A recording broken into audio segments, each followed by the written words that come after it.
இப்போது புதிய அறிமுகம் ஆச்சி ஹோட்டல் சாம்பார் 50 கிராம் ரூபாய் 20 மட்டுமே. மகனின் சடலத்தை குடும்பத்தாரிடம்தான் ஒப்படைக்க வேண்டும் என சிறுவனின் தந்தை உடலை தூக்கிக் கொண்டு மருத்துவமனையில் இருந்து செல்ல முயன்ற காட்சிகள்தான் இவை.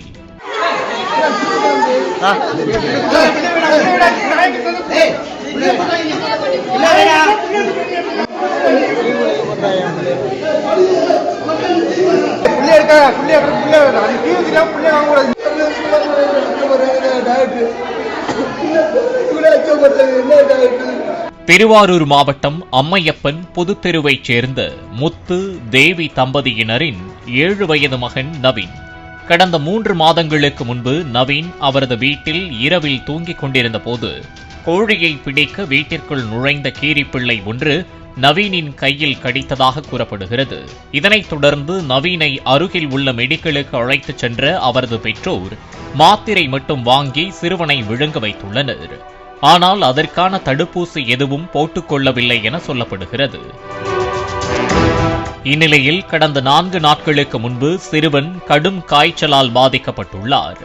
இதனால் சிறுவனின் பெற்றோர் அவரை திருவாரூர் அரசு மருத்துவக் கல்லூரி மருத்துவமனைக்கு சிகிச்சைக்கு அழைத்துச் சென்றுள்ளனர். திங்கட்கிழமை நள்ளிரவு காய்ச்சல் அதிகமான நிலையில் சிறுவன் நவீன் திடீரென கீரிப்பிள்ளை போல் செய்கை செய்தபடியே பரிதாபமாக பலியானதாக சிறுவனின் தந்தை முத்து தெரிவித்தார். டாக்டரோட அலட்சியனாலதான் என் பிள்ளையோட உயிர் போன காரணமே, வேற எந்த உயிரும் கிடையாதுங்க.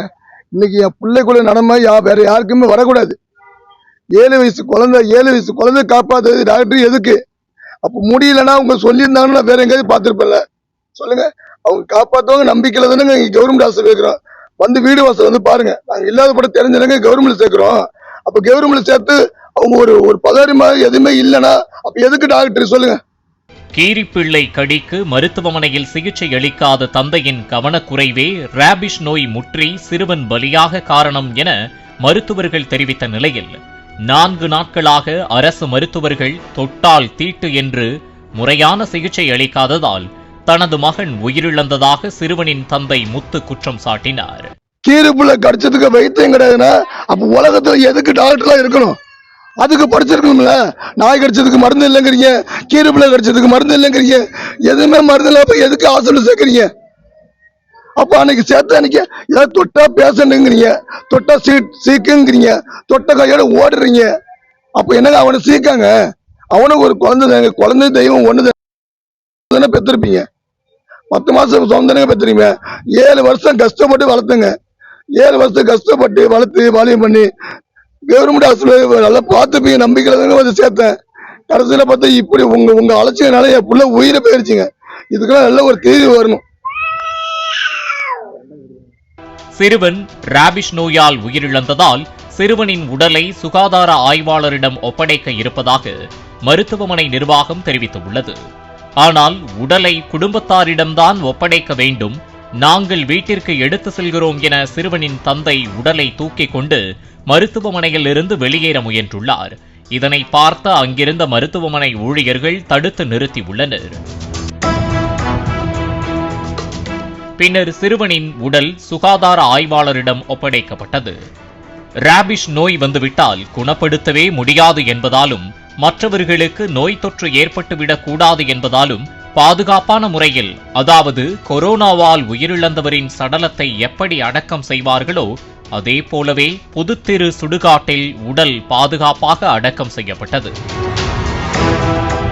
மருத்துவர் தவப்பழனி அழகப்பன் ரேபிஸ் நோய் குறித்து பேசியபோது, நாய், பூனை, கீரிப்பிள்ளை என எந்த மிருகம் கடித்தாலும் ரேபிஸ் நோய் பரவும் எனவும் அது நரம்பு மண்டலத்தை அடையும் காலம் மட்டுமே மாறுபடும்.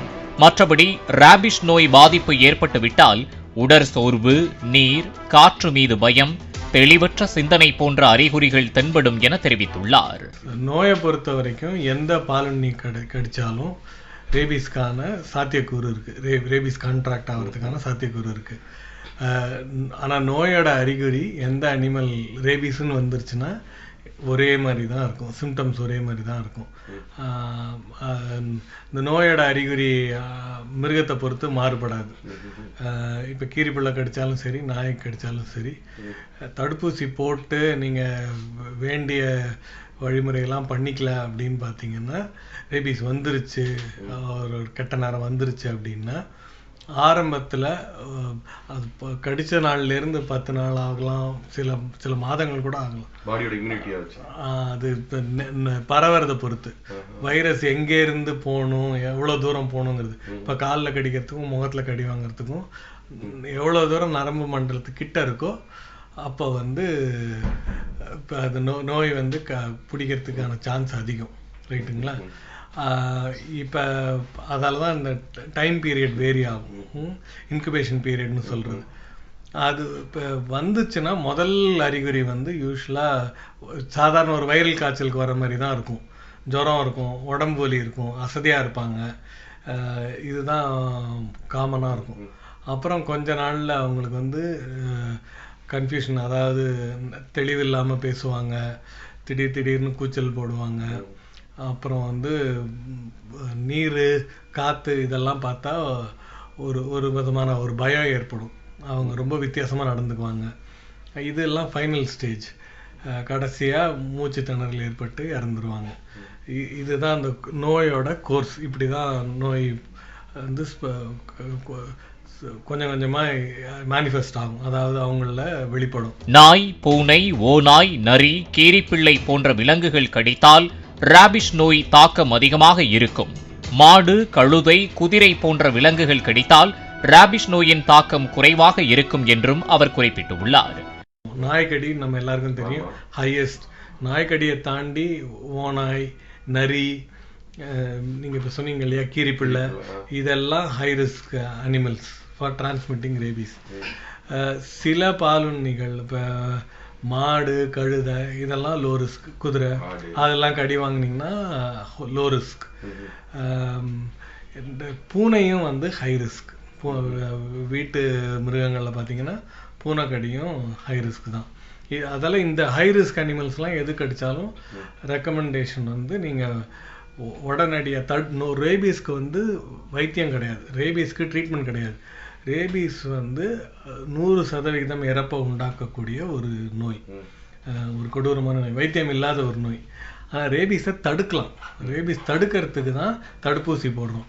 விலங்குகள் ஏதேனும் மனிதர்களை கடித்துவிட்டால் ராபிஸ் நோய் ஏற்படாமல் தடுப்பது எப்படி என்பது குறித்து மருத்துவர் தவப்பழனி அழகப்பன் கூறியுள்ளார். முதல் விஷயம் வந்து இந்த கடிப்பட்ட இடத்த, காயத்தை ஓடுற தண்ணியில், அதாவது டேப் வாட்டரில் ஒரு 15 நிமிஷம் நம்ம க்ளீன் பண்ணணும். அது பொறுமையாக அது பண்ணியே ஆகணும்.